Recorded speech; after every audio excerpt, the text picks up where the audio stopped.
ঝুলন্ত গলদা চিংড়ি, হ্যাঙ্গিং লবস্টার ক্ল। এই ভিডিও আগেও দেখিয়েছিলাম, আজকে আবার দিচ্ছি। এখন পরিপূর্ণভাবে অনেকগুলো ফুটেছে, এই জন্য আজকে দিচ্ছি। এই গাছের গোড়া থেকে ক্রমাগত চারা গজায়। এখানে একটি, আমি আরেকটু দূরে যাই, ছাদের অন্য আরেকটি জায়গায়, পশ্চিম সাইডে, দক্ষিণ থেকে পশ্চিমে এলাম, এখানে অনেকগুলো ধরেছে।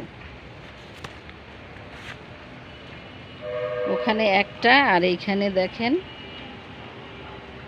একটা, দুইটা, তিনটা পরিপূর্ণ ফুটন্ত, আর একটা আবার শুরু হচ্ছে। চতুর্থ গাছে কলি আসা শুরু হয়েছে। অবশ্যই ফুলগুলো বাগানকে আলোকিত করে রেখেছে, বাগানকে উজ্জ্বল করেছে।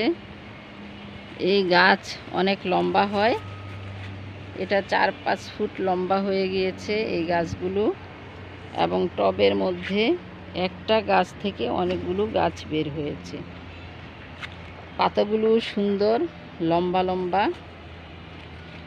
লম্বা লম্বা পাতা,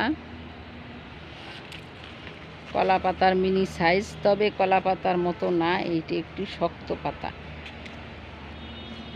এই ফুলের ভিতরে কি অবস্থা এখন একটু দেখাচ্ছি।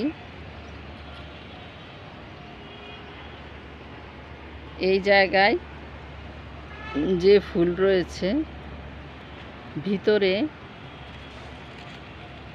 খেয়াল করলে দেখবেন, ভিতরে কলার মোচার ভিতরে যেমন চিকন চিকন থাকে এমনই আছে, তবে এটা শুকিয়ে গিয়েছে।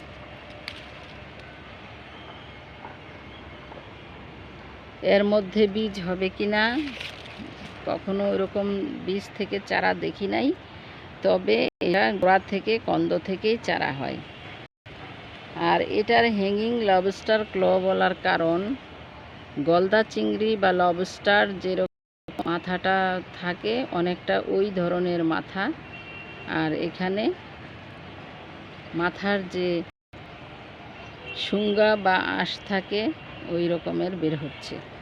এটা ঝুলন্তভাবে থাকে, এই জন্য বলা হয় হ্যাঙ্গিং লবস্টার ক্ল। এটাও একটা হেলিকোনিয়ার প্রজাতি। আরেকটা হেলিকোনিয়ার প্রজাতি হচ্ছে বার্ড অফ প্যারাডাইস। সেই ফুলটা হলুদ কালার এবং উপরের দিকে মুখ করে থাকে, আর এটা নিচের দিকে ঝুলে থাকে। এই হলো পার্থক্য। এছাড়া পাতা একই রকম, অন্য কোনো পার্থক্য নাই, সেজন্য দুইটাই হচ্ছে হেলিকোনিয়া। তো আপনারা এই গাছটি সংগ্রহ করে লাগান, অনেক সুন্দর লাগে। বাগানে ঢুকলেই, ছাদ বাগানে প্রবেশ করলেই প্রথমেই চোখ চলে যায় টুকটুকে লাল এই বেনির মতো ঝুলন্ত ফুলগুলোর দিকে। গাছ লাগান, মন ভালো রাখুন, সুস্থ থাকুন। আল্লাহ হাফেজ।